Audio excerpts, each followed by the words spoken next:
नमस्कार। मेरा नाम R.K. मीणा, सह आचार्य पॉलिटिकल साइंस, राजकीय महाविद्यालय झालावाड़। आज हम MA final political science paper 7th and 8th में जो अंतर्राष्ट्रीय कानून है, अंतर्राष्ट्रीय लोक कानून, उसकी परिभाषाओं के बारे में अध्ययन करेंगे।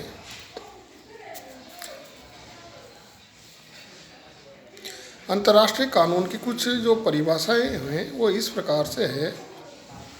वर्तमान समय में अंतर्राष्ट्रीय कानून की परिभाषा के सर्वप्रथम प्रयोग का ध्येय या श्रेय सुविख्यात ब्रिटिश विधि शास्त्री जेरेमी बेंथम को दिया जाता है, जिसने सन 1780 में अंतर्राष्ट्रीय कानून शब्द की रचना की। इससे पूर्व राष्ट्रों के आपसी संबंधों और संपर्क को नियंत्रित करने वाले नियमों को लैटिन में राष्ट्रों का कानून कहा जाता था। बेंथम ने इसके स्थान पर अंतर्राष्ट्रीय कानून शब्दों के प्रयोग को उचित माना और तर्क दिया कि यह परिभाषा पिछली परिभाषा राष्ट्रों का कानून से अधिक स्पष्ट और बोधगम्य है।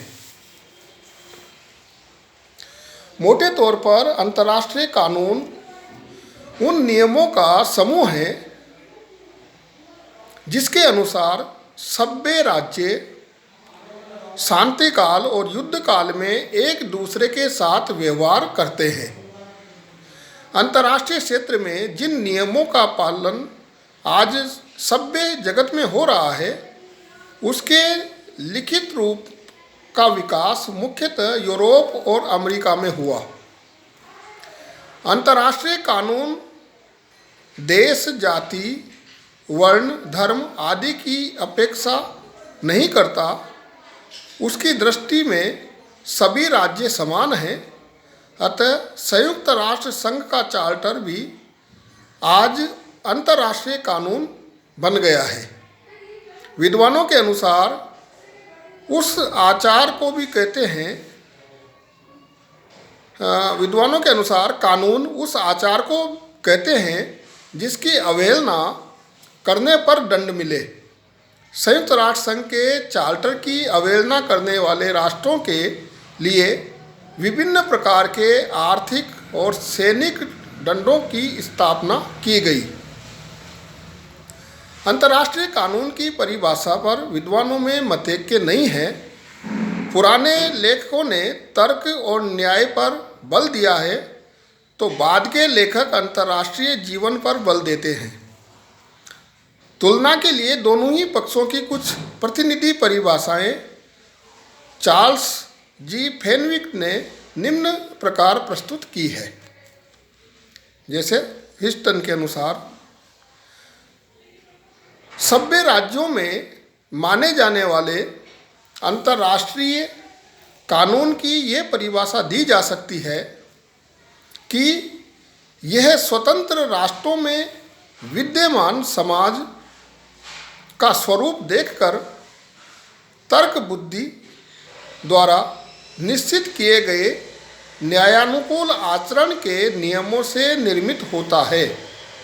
इसमें विभिन्न देशों की सामान्य सहमति से इन नियमों में किए गए संशोधन भी सम्मिलित होते हैं। सर हेनरी मैन ने भी इसकी परिभाषा दी है। राष्ट्रों का कानून एक जटिल पद्धति है जिसमें अनेक तत्वों का समावेश है।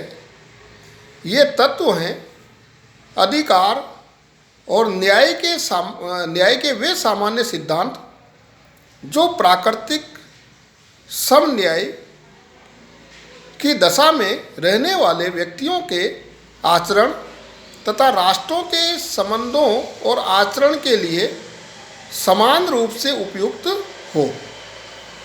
प्रथाओं तथा रूढ़ियों या आचारों, विधि शास्त्रियों की सम्मतियों का संग्रह, सभ्यता और व्यापार का विकास, निश्चित कानून की संहिता। काल्वो ने भी परिभाषा दी है जो इस प्रकार है विभिन्न राष्ट्रों द्वारा उनके पारस्परिक संबंधों में वैवहत आचरण के नियमों के समूह को, दूसरे शब्दों में राज्य के पारस्परिक दायित्वों के योग को, जिसका आशय यही है कि इनका उन्हें अवश्य पालन करना चाहिए, अंतर्राष्ट्रीय कानून समझा जाना चाहिए। हॉल ने इसकी परिभाषा इस प्रकार दी है: अंतर्राष्ट्रीय कानून आचरण के उन कतिपय नियमों में निहित है जिन्हें वर्तमान सभ्य राज्य एक दूसरे के साथ व्यवहार में ऐसी शक्ति के साथ बाधित रूप से पालन करने योग्य समझते हैं। जिस व्यक्ति के साथ सद्विवेकी कर्तव्यपरायण व्यक्ति अपने देश के कानूनों का पालन करते हैं और ये भी मानते हैं कि यदि इन नियमों का उल्लंघन किया गया तो उपयुक्त साधनों द्वारा उन्हें लागू किया जा सकता है।